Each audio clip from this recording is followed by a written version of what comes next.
Yeah, no, I think there's a way in which, starting with the second wave of feminism, there's a real way in which kind of the sexes were at battle with one another.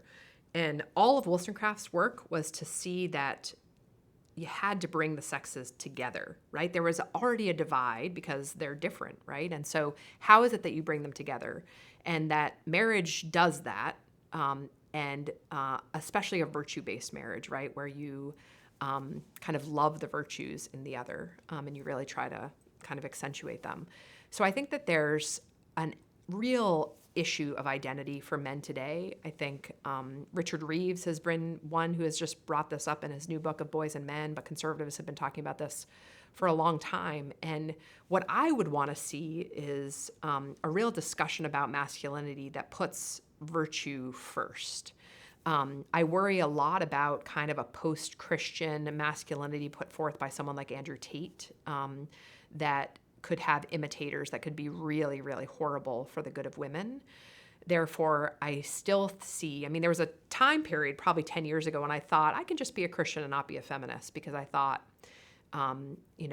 Christianity and the way in which it kind of ennobles both sexes and the good of virtue and the family and all of that, especially when seen hand in hand with kind of anti-discrimination law, which at least for the Catholic Church has been something that they've seen to be important, especially in the thought of John Paul II.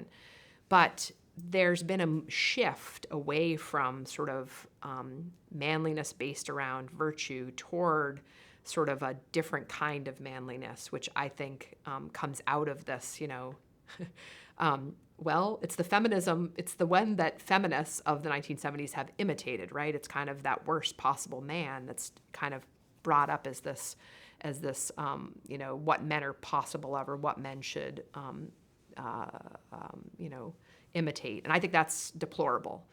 And so there is definitely the way in which Wollstonecraft challenges both women to be virtuous and, of course, men to be virtuous. I think there ought to be men doing the same thing, right, for men, because it's important for men to lead men, but toward virtue.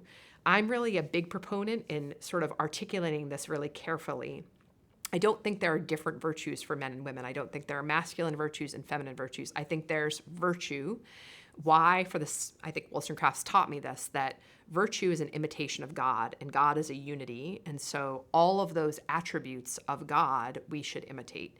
However, virtues look very different in men and women because not only of their different bodies, they're embodied and they have different responsibilities. They have different temptations due to different hormones running through them. So virtues look very different. And so you could then, at the end of the day, want to say masculine and feminine virtue. I think it's better not to go that way, because I think it can start to look as though you're saying that women aren't required to possess certain virtues and men aren't required to possess other virtues. And that makes me very nervous, because I think it's important for everyone to work to possess all the virtues. And that's what I think is the great call of Mary Wollstonecraft's. But I do think there's a way in which men need to be called just as women do today. I think both. There's a real paucity of virtue in both camps, right? And again, thinking of virtue as intellectual and moral excellence.